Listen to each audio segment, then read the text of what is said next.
And now it's time for questions. Wow. All right. Thank you so much. So let's have question time. I want to look at a closer perspective. You have a question for me? It's time to take your All right, questions. yes, ma. Thank you very much. My name is Samuel. So I got two questions here directly from the chat box. So I'm just going to ask on behalf of the participants.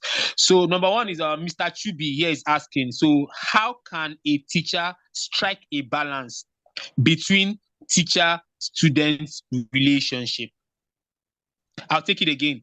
Mr. Chubi is asking, how can a teacher strike a balance between teacher-student relationship? Did you get that, ma?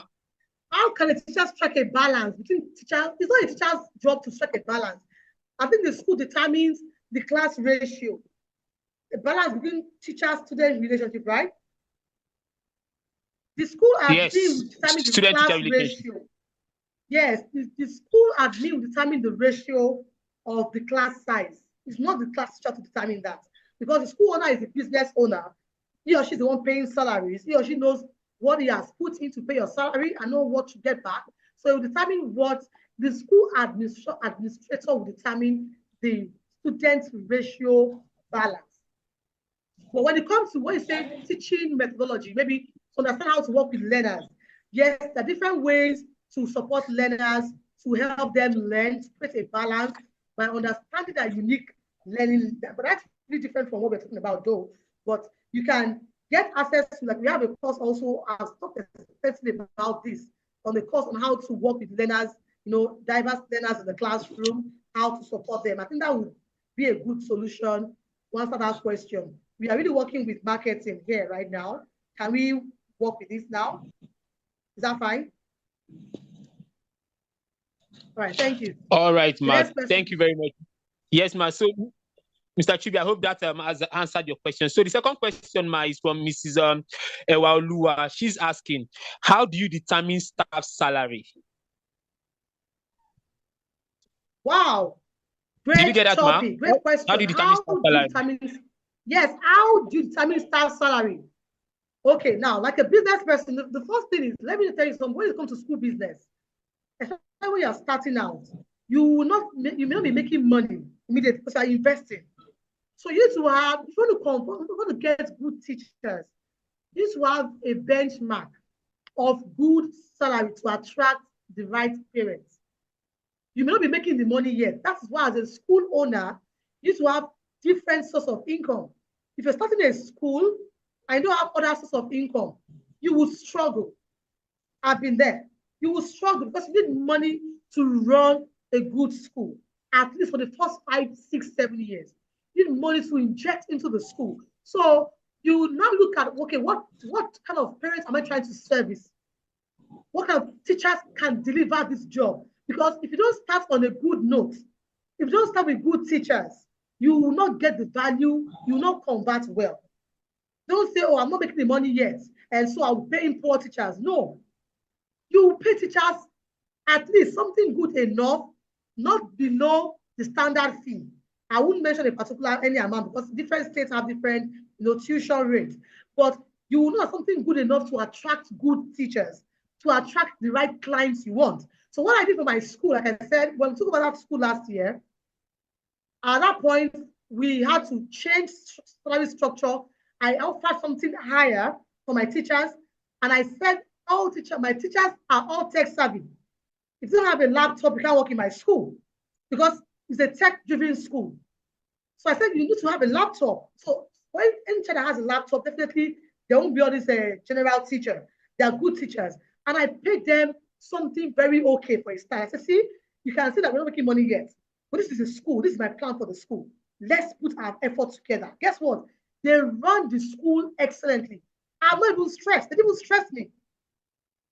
Because I have to have other source of income. Yeah? So the school is being funded by other source of income. But they did so well that we did not even lose any parents. At the end of the school year, every parents were so excited. They were like, okay, Mr. Takmo, you exceeded our expectation. They were so happy. During our end of the year party, As they were talking, I was doing the video myself. They were sharing their reviews. I was doing my video myself to record because I don't joke in marketing. So you need to know how much you really want, the kind of clients you're trying to target. Then offer a good salary to start. Please don't pay teachers peanuts and say you don't have the money yet. Find the money. Find the money. And we have shared different ways you can make money. See, there are different ways you can make money as a school leader. That's why you have to learn to delegate. So you can also focus on other things. You can't do everything yourself. You can't do everything yourself, else you cannot grow. So have other source of income, pay your teachers well. When you don't know that, now look at, as the school now start growing, you know when to increase. Like for what I do in my school, I can say the salary of 2 teachers, for example, should be able to pay, the salary of 2 students should be able to pay the teacher's salary for the term, including the holiday period. Holiday is part of the school period. So you should pay teachers during the holiday. So I can say the salary of 2 children should be able to pay these people's salary for now, because we're a small school size. As we grow, we might increase that. Do you understand? So that way I can say, okay, the many children, I can use the money generated from them to run the school, pay rent, do the school grow. We have a school plan already to go to a bigger facility. We have a big vision. So you have to know what really works for you and know, okay, how much can I assign to teacher's salary? That way you cannot keep teacher's salary aside and use many money with your budget to invest on the school. I hope that answers your question, please. Okay, ma'am. All right, next question, please. Okay, the next question, please. Yes. Please, what other freebies can we offer other than free tuition for the first child? Okay, now, when it comes to freebies, you know what you have, like I said. You can offer, I don't like saying free uniform, except if your school uniform is not expensive, because I know how much it costs to use quality uniform. So some people say free uniform. If you know how to have removed that from their school fees, everything is wisdom, you can do that. But you can offer them discounts. You can say discounts on the 3rd child or 2nd child, 50%, depends on you, but please don't make it too high. You can make it the first term. You can offer, I don't like saying freebies on resources, because you are purchasing these resources and they're consuming them, independently. So you can think of what can really work well for your school, what you can really part with as a school, and say, this is what I can part with, but don't hurt yourself that you now lose in the long run. In terms of saying, I want to gather the population. You can offer, maybe you can say free clubs, for example. You can say, okay, chess club, instead of you paying for chess club, it is free. That one, you're not losing too much, right? You can make it free. You can say chess club is actually 10,000, but you get it free. You can say enjoy 2 free clubs in the school. Look for what really work for you. Go through that book, sell like crazy. If you have to understand your school better and see what you can offer. Because when you're giving freebies, don't hurt yourself. Don't lose in the process. So you need to read that book to give you an idea of how you can look for strategies to really attract them, to really convert your ideal clients. Yes. So I don't like doing free tuition as well.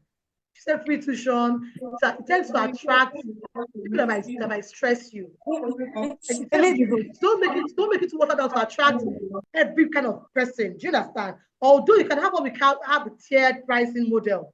Sometimes some people can pay different fees, okay, in your school. But don't make them too many.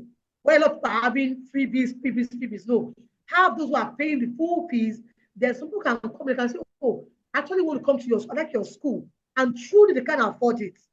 You can say, okay, give me a good discount. I can slash down discounts. Seriously. Do you know why? Because if you have 5 learners in a classroom, for example, you will pay the teacher's salary. So if an additional child is joining in at a discounted fee, if the child comes in or not, you still pay that salary. It's still constant, right? But that extra that child will come in with will still add something to your school. So sometimes you might accommodate some people, but don't make them too many in your school, else it will affect the overhead costs. Yeah.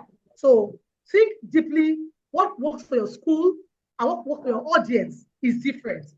Google online for freebies you can give to school owners. You can give cardigan, maybe just one cardigan or something, but don't make school uniform free at all. Don't make it free like that, because it may attract the wrong people to your school. And because they'll still continue paying the fees. All right. And for example, from my creche, from the creche, our creche fee is not watered down. It's not watered down. For my creche, you know my standard already. So if you can't pay from the creche, that's why you can't run with my school in the future, because most of schools say creche is a particular amount of money, but they're the future of your school. So you have to be mindful of how much you charge from the creche. The right clients will pay. When you communicate your value to them, they will pay. Parents have money in Nigeria. There's money. The right audience will locate you and they will pay for your service. So don't be afraid to charge, okay? Don't be afraid to charge if you have a good value. Okay, I have another question here. Yes. Can I come in? I'm Sharon. Hold on, please. Hold on, please. Sorry, we are already out of time. We're already out of time. Thank you so much. Thanks a lot, Mrs. Otas, for all the time. We still have other things on the program. We only allow questions to be posted in the chat for those of you that joined late. So if you have questions and your questions haven't been handled, we'll see if the speakers can maybe email you or contact you at some point, or you might want to contact their services. And we will not be able to entertain any more questions beyond this current time. Thank you very much. Thank you very much. I think that was a very, very powerful, very explosive session. Mrs. Motas, thanks for delivering. We truly, truly value what you've delivered for us. I felt like that was like a master class in marketing.